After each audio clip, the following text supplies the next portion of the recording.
వైఎస్ఆర్సీపీ కార్యాలయం ధ్వంసం చేయటం దుర్మార్గమన్నారు వైఎస్ఆర్సీపీ నేతలు. టీడీపీ అధికారంలోకి రాగానే వైఎస్ఆర్సీపీ నేతలపై దాడులు కూడా పెరిగాయన్నారు.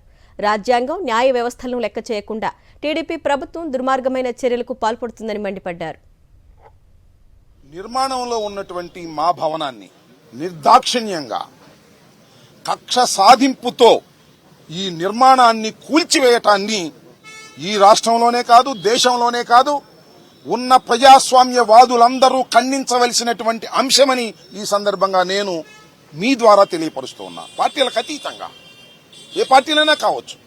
ఇవాళ తెలుగుదేశం పార్టీ అధికారంలో ఉండవచ్చు, కూటమి అధికారంలో ఉండవచ్చు. మొన్నటిదాకా మేము అధికారంలో ఉన్నాం. మాకన్నా ముందు చంద్రబాబు నాయుడు గారు అధికారంలో ఉన్నారు. అంతకుముందు రాజశేఖర రెడ్డి గారు అధికారంలో ఉన్నారు. అధికారం ఎవ్వరికీ శాశ్వతం కాదనేది చరిత్ర చెబుతున్నటువంటి సత్యం. మీ అధికారం ఉంది కదా అని మా భవనాన్ని కూల్చేయటం ఏమంత ధర్మము అనేటువంటి మాట ఇక్కడ నేను చాలా స్పష్టంగా చెప్పదలుచుకున్నాను. చంద్రబాబు గారి నూతన ప్రభుత్వం ఏ రకంగా విధ్వంసకాండకు రాక్షస ప్రభుత్వాన్ని ఏ రకంగా చేస్తోందో మనం చూస్తూ ఉన్నాం.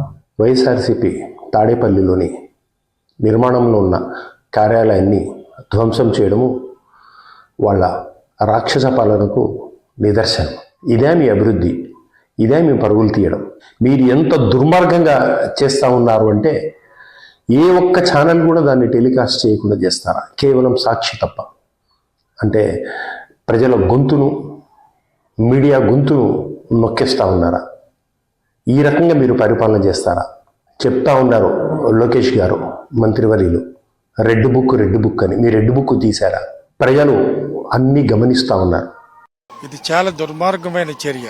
ఒక సీనియర్ పొలిటీషియన్ అయిన చంద్రబాబు గారు ముఖ్యమంత్రిగా ఉండి ఈ విధమైన చర్య జరగటం చాలా అప్రజాస్వామికం. ఇది ఇవాళ ఈ విధమైన విధానాలు చేస్తే ఆయన పాతతరం మనిషి అయిండు కూడా భావి తరాలకి మనమేం సంకేతం ఇస్తున్నాం?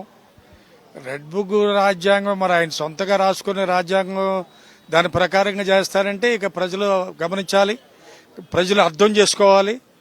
దీనికి ఏ విధమైన బుద్ధి చెప్పాలో కూడా వాళ్ళందరూ కూడా ఆల్రెడీ ఒక నిర్ణయానికి వచ్చున్నారు. ఇప్పుడు జరుగుతున్న ఈ 15-20 రోజుల నుంచి జరుగుతున్న ఇవన్నీ కూడా చూస్తున్నారు.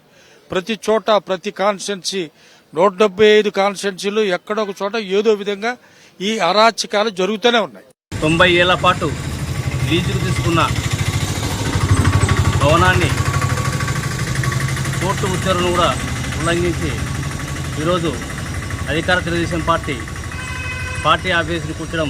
ఎందుకంటే మేము కక్షపూర్తిగా వ్యవహరించము, అందరినీ బాగా చూసుకుంటాము, మాకు అటువంటి ఉద్దేశాలు లేవని చెప్పిన ముఖ్యమంత్రి చంద్రబాబు నాయుడు నిన్న ప్రమాణం చేసిన మరుసటి రోజే వైఎస్ఆర్సీపీ పార్టీ కార్యాలయాన్ని కూల్చడం ఎంతవరకు సబబని మేము ప్రశ్నిస్తున్నాం. నిబంధనల మేరకు నడుచుకోవాలని ప్రభుత్వాన్ని కోర్టు కూడా సూచించినా కూడా మాకు ఉత్తర్వులు ఇంకా కోర్టు నుంచి అందలేదని చెప్పి బుకాయించి ఇక మీదటైనా ఇలాంటి కక్షపూరితంగా వ్యవహరిస్తే మరి భవిష్యత్తులో ఖచ్చితంగా తెలుగుదేశం పార్టీ దానికి తగిన మూల్యం చెల్లించుకోవాల్సి వస్తుందని మేము భావిస్తున్నాం.